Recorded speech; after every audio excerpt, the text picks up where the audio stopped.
Good day everyone, I am Glycel Marie T. Calio from SW104 Section G1 under Mr. John Ray Flores. And now I am going to report the Ego Analytic Psychology by Erickson.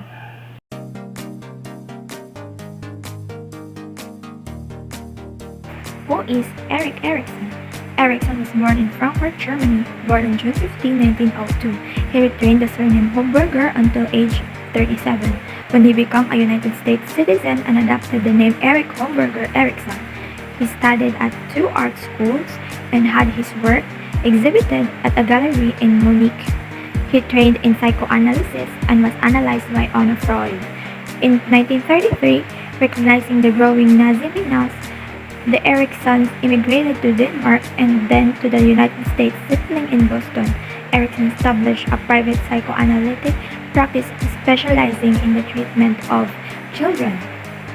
He became affiliated with Henry Moray's Harvard Clinic, serving on the Diagnostic Council. In 1950, Erickson joined the Austin Riggs Center in Stockbridge, Massachusetts, a treatment facility for emotionally disturbed adolescents. At the age of 84, Erickson published a book about old age, when he died in 1994. The ego in post-Freudian theory. Erickson held that our ego is a positive force that creates a self-identity, a sense of I. As the center of our personality, our ego helps us to adapt to the various conflicts and crises of life and keep us from losing our individuality to the leveling forces of society. During childhood, the ego is weak, pliable, and fragile, but by adolescence, it should begin to take form and gain strength.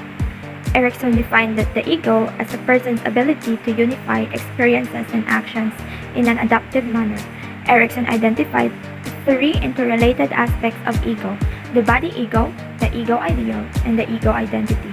The body ego refers to experiences with our body, a way of seeing our physical self as different for other people. The ego ideal represents the image we have ourselves in comparison with an established ideal. It is responsible for our being satisfied or dissatisfied not only with our physical self, but with our entire personal identity. Ego identity is the image we have ourselves in the variety of social roles we play. Society influence. Erickson's emphasis on social and historical factors in contrast with Freud's mostly biological viewpoint. To Erickson, the ego exists as potential at birth, but it must emerge from within a cultural environment. Erickson argued that historically all tribes or nations, including the United States, have developed what he called a pseudo-species, that it is an illusion betrayed and perpetuated by a particular society that it is somehow chosen to be a human species. Epigenetic principle. Erickson believed that the ego developed throughout the various stages of life according to epigenetic principle, a term borrowed from embryology. Epigenesis means that one character develops on top of another in space and time. Epigenetic development implies a step-by-step growth of vital organs. This epigenetic development is analogous to the physical development of children who crawl before they walk before they run, and before they jump. Psychosocial stages of personality development. Erickson divided the growth of the personality into 8 psychosocial stages. The major difference between their theories is that Erickson emphasized psychosocial correlates, whereas Freud focused on biological factors. Erickson suggested that the developmental process was governed by what he called the epigenetic principle of maturation. By this, he meant that inherited forces are determining characteristics of developmental stages. The prefix "epi" means upon, thus, development depends on the genetic factors.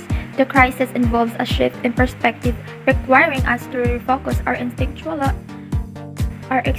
energy in accordance with the needs of the stage of the life cycle. The Erickson basic strength is motivating characteristic and beliefs that derive from the satisfactory resolution of the crisis at each developmental stages. Trust versus mistrust. The oral sensory stage of psychosocial development. The infant is totally dependent on the mother or primary caregiver for survival, security, and affection. The baby's interaction with the mother determines whether an attitude of trust or mistrust for future dealings with the environment will be incorporated into his or her personality. Erickson said that this expectation provides the beginning of our ego identity, and he recalled that he had formed such a bond of trust with his mother. According to Erickson, mistrust can also occur if the mother does not display an exclusive focus on the child. The basic strength of hope is associated with the successful resolution of the crisis during the oral sensory stage. Erickson described the strength as the belief that our desire will be satisfied. Autonomy versus doubt and shame. During the muscular ano stage, at the second and third years of life, children rapidly develop a variety of physical and mental abilities and are able to do many things for themselves. The major crisis between parent and the child at this stage typically involves toilet training, seen as the first instance when society attempts to regulate an instinctual need. The basic strength that develops from autonomy is will, which involves a determination to exercise freedom of choice and self-restraint in the face of society demands. Initiative versus guilt. The locomotor genital stage, which occurs between ages 3 and 5, is similar to the phallic stage in Freud's system. Motor and mental abilities are continuing to develop, and children can accomplish more on their own. In optimal relationship, the child inevitably fails, but if the parents guide the situation with love and understanding, then the child will acquire an awareness of what is permissible behavior and what is not. Children take pride in developing new skills and ability. The basic strength called purpose arises from initiative. Purpose involves the courage to envision and pursue goals. Industriousness versus inferiority. Erickson's latency stage of psychosocial development, which occurs from ages 6 to 11, corresponds to Freud's latency period. The child begins school and is exposed to new social influence. In Erickson, the basic skills of technology are developed as the child becomes ready to handle the utensils, the tools, and the weapons used by the big people. The basic strength that emerges from industriousness during the latency is competence. It involves the extortion of skills and intelligence in pursuing and completing tasks. Identity cohesion versus role confusion. The identity crisis adolescence between ages 12 and 18 is the stage that we must meet and resolve the crisis of our basic ego identity. This is when we form our self-image, the integration of our ideas and about ourselves and about what others think of us. Those who fail to achieve a cohesive identity who experience an identity crisis will exhibit a confusion of roles. Adolescents who experience an identity crisis does not seem to know where they belong or what they want to become. The basic strength that should develop during adolescence is fidelity, which emerges from a cohesive ego identity. Fidelity encompasses sincerity, genuineness, and the sense of duty in our relationship with other people. Intimacy versus isolation. Erickson considered young adult to be a longer stage than the previous ones, expanding from the end of adolescence to about age 35. During this period, we establish our independence from parents and quasi-parental institutions, such as college, and begin to function as mature, responsible adults. In Erickson's view, intimacy was not restricted to sexual relationships but also encompassed feelings of caring and commitment. The basic strength that emerges from the intimacy of the young adult years is love, which Erickson considered to be the greatest human virtue. Approximately ages 35 to 55 is the age of maturity, which we need to be actively involved in teaching and guiding the next generation. These needs extend beyond our immediate family. Erickson believed that all institutions, whether business, government, social service, or academic, provide opportunities for us to express generativity, carries the basic strength that emerges from the generativity in adulthood. Erickson defined care as a broad concern for others and believed it was manifested in the need to teach not only to help others but also to fulfill one's identity. Ego integrity versus despair. During the final stage of psychosocial development, maturity, and old age, we are confronted with a choice between ego integrity and despair. These attitudes govern the way we evaluate the whole of our life. At this time, our major invaders are at or nearing completion. We examine and reflect on our life, taking its final measure. The basic strength associated with the final development stage is wisdom. Deriving from ego integrity, wisdom is expressed in a detached concern with the whole life. Assessment and Erickson's theory.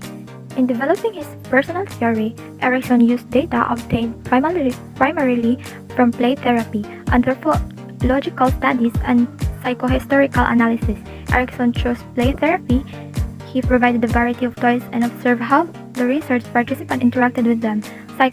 Historical analysis The application of Erickson's lifespan theory, along with psychoanalytic principle, to the study of historical figures. Erickson used the framework of his lifespan theory of personality to describe the crisis of the ways of coping of significant political religion.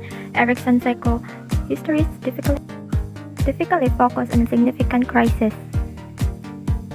Psychological tests. Erickson did not use psychological tests for personality assessment. Several instruments have been used on his formulations. The Ego Identity Scale is designed to measure the development of ego identity during adolescence. And that is the end of my report. I hope you learned something from it. Stay safe and God bless us all.